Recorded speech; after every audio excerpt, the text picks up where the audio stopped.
Shabbat Shalom, habla Manuel Domínguez, gracias por ver mi canal. El día de hoy hablaremos de Parashá Aharei Mot, después de la muerte. Esta porción, que va a ir desde Levítico capítulo 16 hasta el capítulo 18-30, en el libro de Vaikra, como es su nombre en hebreo, nos va a narrar qué sucedió después de la muerte de Nabat y Abiú. Va a hablar de lo que es el día de Yom Kippur, va a darnos las órdenes de qué se hacía en ese día, de qué tenía que hacer el Cohen y demás. Posterior a esto va a tener unas prohibiciones de no comer sangre, de no sacrificar fuera de lo que es el campamento, y va a terminar y va a cerrar con el tema de la pureza sexual. En esta porción, digamos que el enfoque más grande va a ser el día de Yom Kippur. Para Yom Kippur, que es un día que se da el día 10 del mes séptimo dentro del calendario hebreo. Esto lo podemos ver en el capítulo 16-29, donde nos da exactamente la fecha y dice que esto debe hacerse a perpetuidad y que es de continuo un mandamiento. Podemos ver aquí que el ritual de Yom Kippur se da precisamente por la muerte de Nabat y Abiú, y nos va a decir que no en todo tiempo se va a poder ingresar al lugar santísimo, a este Sanctus Sanctorum o a esta tercera parte del mobiliario del Mishkan, del tabernáculo en el desierto, porque precisamente estos dos personajes mueren a causa de haber hecho este sacrificio, haber hecho esta ofrenda, y se dice que era un fuego extraño, y mueren, y de inmediato se dice no en todo tiempo se puede hacer todo. ¿Qué podemos aprender acá? Que todo en la vida tiene un momento para poder hacer las cosas. Eclesiastés capítulo 3 nos va a decir que hay un tiempo para cosechar, un tiempo para recoger, un tiempo para todas las cosas. Y esto nos habla de que como seres humanos debemos ser completos, debemos ser prudentes en lo que hacemos. Por ejemplo, cenar no es malo, ingerir alimentos no es malo, pero no lo podemos hacer en el momento en que estamos duchándonos. Si nos estamos duchando, no es el momento de compartir una cena en familia. Compartir la cena es hacer la cena, y muchos de los problemas que tienen las personas es que no están haciendo o concentrados en el momento y se les pasa la vida. Se quedan pensando en el pasado, en un rincón, y no ven los beneficios de lo que están viviendo, o piensan cosas muy en el futuro, y esos sueños y esos anhelos que sí les impulsan y son buenos, terminan robándoles la bendición de disfrutar el momento. Entonces debemos aprender, lo primero de esta porción es que hay un momento para todas las cosas. Lo segundo que nos aparece acá, aparte de todo el ritual de Yom Kippur, es precisamente esa preparación que se hacía con respecto a los sacrificios. Recordemos que para Yom Kippur se colocaban dos animales diferentes que en sus características tenían que ser exactamente iguales, no podían tener nada que los distinguiera. Se daba una suerte, uno era para hacer el corbán, para poder hacer este acercamiento, y el otro era liberado en el desierto, que era el que se conocía como el de Azazel. Y precisamente vemos que para los tiempos mesiánicos, para los tiempos del primer siglo, vemos que también habían dos personajes que tenían el mismo nombre, y que a uno se le libera y al otro se le usa para poder hacer el acercamiento a Dios, para poder hacer esa reconciliación con el Padre. Así también podemos ver que había algo designado allí. Después de que el Cohen se vestía de una ropa de lino, no se vestía como alguna vez escuché, con esta ropa de campanitas cuando entraba al lugar santísimo, sino que realmente se vestía de una forma de lino muy pura. Después salía, dejaba esta ropa y se vestía para poder hacer los demás protocolos del día de Yom Kippur. Sucedía que hay que entrar con una ropa también especial en un momento especial. Para el tiempo posterior a la venida del Mesías Ben Yosef, sabemos que el velo se rasgó de arriba a abajo, y ahora podemos entrar confiadamente en todo tiempo al lugar santísimo. Pero ¿de qué forma debemos entrar? Debemos entrar con una vestidura adecuada, una vestidura correcta. Y esto lo que nos lleva a ver es que también inmediatamente nos van a dar leyes. Dice, no se puede comer sangre, no se debe sacrificar fuera del campamento para poder traer al Mishkan. Esto quiere decir lo mismo que decía el Mesías, de el que no está conmigo, contra mí es. El que conmigo no recoge, desperdicia. Así que sí se debe hacer dentro de los marcos, de las normas que nos está dando, en este caso, toda la Biblia, para poder acercarnos confiadamente.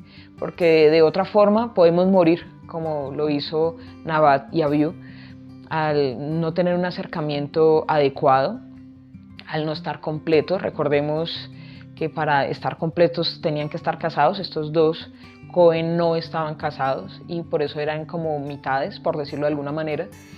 Y al recibir la luz de Dios, al recibir la bendición, sus cuerpos no lo soportaron y por eso mueren en el lugar.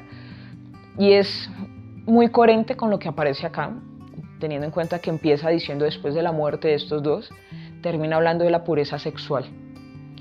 Porque precisamente el que tengas un matrimonio, el que estés casado, el que tengas una pareja, el que tengas familia, va a guardarte de muchas impurezas sexuales, teniendo en cuenta que acá hay todo un listado de no meterse con animales, de no tener adulterios con familiares cercanos o lejanos, de no contaminarse con relaciones sexuales no adecuadas.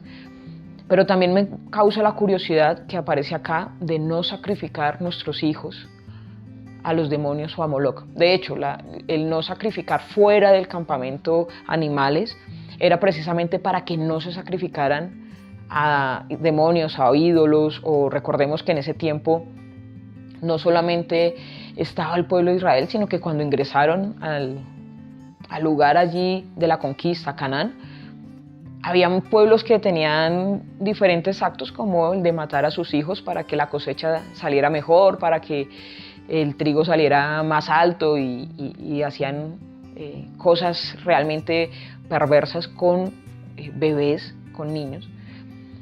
Y aquí lo que tenemos que ver es que la Biblia nos permite entender que debemos cuidarnos como sociedad, cuidar como familia, cuidarnos en nuestros aspectos internos de la familia como la sexualidad, pero todo esto para poder trascender, para que nuestra evolución, para salir de todos esos aspectos animales y poder tener niveles de conciencia elevados, lo primero que debemos hacer es dominar los impulsos de carne.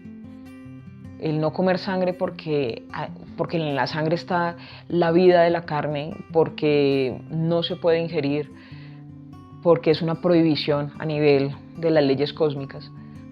Es una ley que simplemente se debe cumplir para poder tener cuerpos limpios. Claro que vamos a ser renovados, claro que más adelante los cuerpos van a cambiar, pero cuidemos de este cuerpo que por el momento son los Mishkan, que son los templos. Así que debemos cuidarlos. Y acá al final en el capítulo 18-21 dice que no se debían sacrificar los niños. Y yo creo que dentro de una sociedad actual, racional, es impensable el sacrificar un niño solamente porque la cosecha sea mejor. Pero aún así se ha disfrazado de otras formas como las leyes de aborto, como las leyes de la libertad sexual, como cualquiera de estos 32, 52 o en el número que lleven de los géneros, cuando biológicamente solamente hay varones y hembras, pero es como se dibuja esos diferentes sacrificios que impurifican el cuerpo y que al final no nos van a permitir tener una conexión con Dios. Entonces, tener relaciones sexuales es malo en el sentido que no se tenga esa prudencia. Si lo haces dentro del matrimonio, está bien, es como lo que les decía de tomarse una ducha mientras está cenando, no es lo adecuado, no es lo más prudente.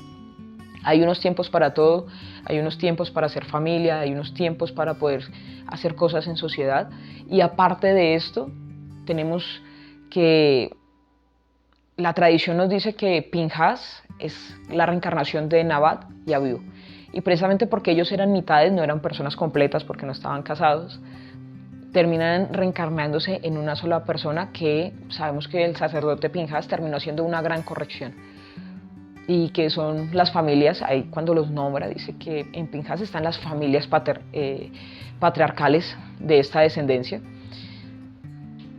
Y aquí el tema es corregir, el tema es continuar avanzando, así como lo que se dice en Yom Kippur, que podemos hablar de las 50 puertas y que en el ritual se habla del Kol Nidrei, de las 50 puertas, de poder tener esos acercamientos hacia lo que es Binah. Podemos conectar con el Mesías siempre y cuando tengamos en cuenta dos cosas importantes. Hacerlo en el momento adecuado, que en este caso ya lo podemos hacer en todo tiempo, podemos acercarnos al lugar santísimo. Y dos, que nuestras vidas sean adecuadas para acercarse a Dios. Ahora, tú te preguntarás, ¿qué sucede si ya me contaminé? Si ya tuve relaciones fuera del matrimonio o antes del matrimonio, o tuve una relación con un animal, y todas estas cosas que aquí prohíbe la Torá. Siempre tenemos el sacrificio, el acercamiento del Mesías para poder limpiarnos y que de esa forma toda acta de decretos que nos era contraria sea expuesta y que a través de entender el sacrificio del Mesías podamos estar limpios como en Yom Kippur, que nos vestimos de blanco, tener este día las expiaciones de continuo y no volvernos a manchar, no pisotear esta gran oportunidad de acercarnos a conectar con la fuente, a conectar con todo lo que domina todas las cosas en el universo, sin importar sus densidades. Todo lo domina la fuente, el eterno, Dios, como lo quieras llamar, pero debemos acercarnos de una forma pura. Así que para esta porción, después de la muerte, después del pecado que concibió muerte, después de haber pecado, ¿qué podemos hacer? Yom Kippur. Podemos limpiarnos, tener un día de las expiaciones y empezar a corregir nuestras vidas. Shalom a todos.